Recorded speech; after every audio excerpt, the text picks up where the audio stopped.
السلام عليكم ورحمة الله وبركاته. ازيكم يا حبايب قلبي؟ عاملين ايه؟ يا رب تكونوا بخير. والنهاردة يا حبايبي هنعمل مع بعض أكلة حمام محشي بجد فظيع، تتبيلة سهلة وبسيطة والطعم حكاية. وبجد هنعرف مع بعض ليه الحمام ما يفرقعش منك في الشوربة وتفضل كل حمامية زي ما هي بالشكل ده كده، والسر اللون الذهبي الجميل ده. يلا نسمي الله ونقول المقادير ونشوف عملنا ايه. هنا بقى معانا 5 حمامات، طبعا غاسلينهم كويس جدا ومنشفينهم من الميه، وفاصلين طبعا الجلد عن اللحم بالشكل ده كده عشان لما نيجي نحشيه يتحشي معانا بكل سهوله. هنبدا بقى نتبله. انا هنا معايا بصلايه مقطعه بالشكل ده، هبدا بقى احط عليها شويه ملح وشويه فلفل اسمر.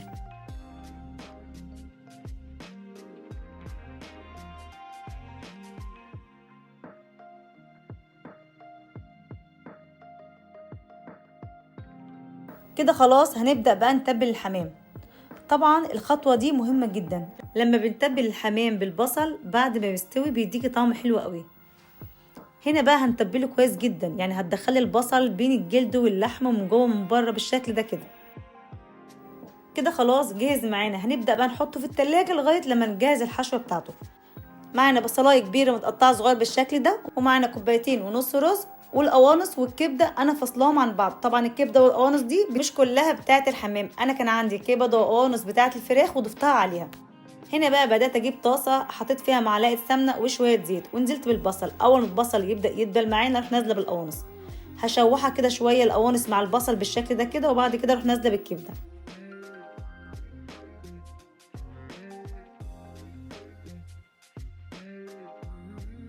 وبعد ما نزلنا بالكبده بالشكل ده هقلبها كده شويه تقلبتين حلوين، وبعد كده احط التوابل بتاعتها. احط معلقه ملح، ومعلقه كبيره 7 بهارات، ومعلقه فلفل اسمر، ورشه من جوز الطيب. وطبعا جوز الطيب ده بيديها طعم حلو قوي. وهنقلب كل ده كويس مع بعض، وبعد كده اروح نازله بالرز. وبعد ما نزلنا بالرز بالشكل ده كده طبعا هنشوحه تشويحه كويسه مع الكبده والقوانص، والرز طبعا يشرب من التوابل كلها اللي احنا حاطينها. كده خلاص بعد ما شوحناه وبقى معانا بالشكل ده كده، هبدا بقى اضيف عليه كوبايه ميه سخنه مغليه، كوبايه بس مش اكتر، علشان احنا عايزين الرز يستوي معانا نص تسويه، وباقي تسويته هيستوي في الحمام. هنبدا بقى نغطيه ونسيبه 10 دقايق على نار هاديه. وهنا بعد 10 دقايق بقى معانا بالشكل ده كده خلاص، هنسيبه يهدى ويبرد، وبعد كده هنبدا نحشي الحمام. طبعا مش هنحشي الحمام الا لما يهدى كده ويبرد.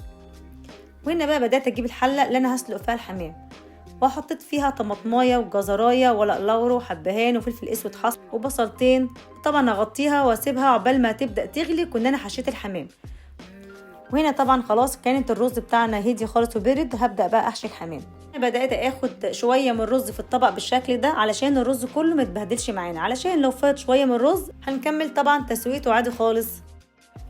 وهنا بقى خلاص بدات طبعا احشي الحمام بالشكل ده، طبعا بشيل منه البصل اللي احنا كنا متبلينه بيه، اللي جوه واللي بره. كده خلاص هنا بقى بدانا نحشيه. هنرجع طبعا الجناح بالشكل ده ورا، والجناح التاني بالشكل ده.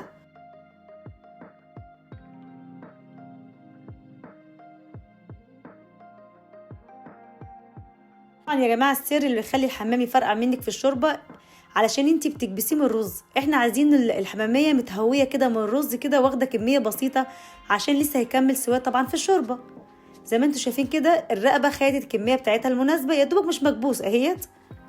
وهنكمل طبعا حشو من تحت. هتحطي طبعا شويه من تحت، وهتبداي تحطي بين اللحم والجلد.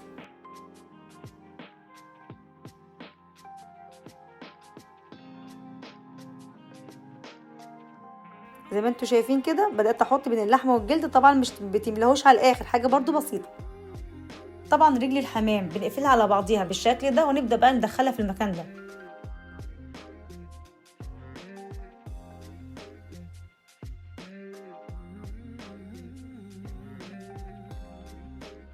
ونبدا بقى نشيل الرز اللي عليها الزيت بالشكل ده كده. كده خلاص الحماميه جهزت معانا وبقت جاهزه معانا، هنبدا بقى نكمل بقيه الحشو الحمام. كده خلاص حشيت كل الكميه اللي معانا. وهنا خلاص كانت الميه طبعا غليت، بدات احط الحمام بس بتحطيه على ظهره مش على بطنه.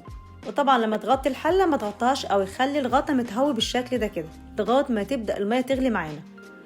وهنا طبعا الكميه الرز اللي فاضت انا هبدا اسويها تاني. وهنا كانت الحله بدات تغلي معانا، هبدا بقى اغطيها وهدي عليها النار، ولا عاليه ولا واطيه، لمده نص ساعه. طبعا لما تكون النار عاليه الحمام معاكي بيفرقع. هنا بقى قلت احمر شويه مكرونه لغايه لما الحمام يستوي. كده خلاص الحمام بتاعنا استوى بالشكل الجميل ده. طبعا ولا رزايه طالعه منه، الشوربه الله اكبر، مفيش ولا رزايه طالعه. وبقى معانا بالشكل ده هبدا بقى احمره.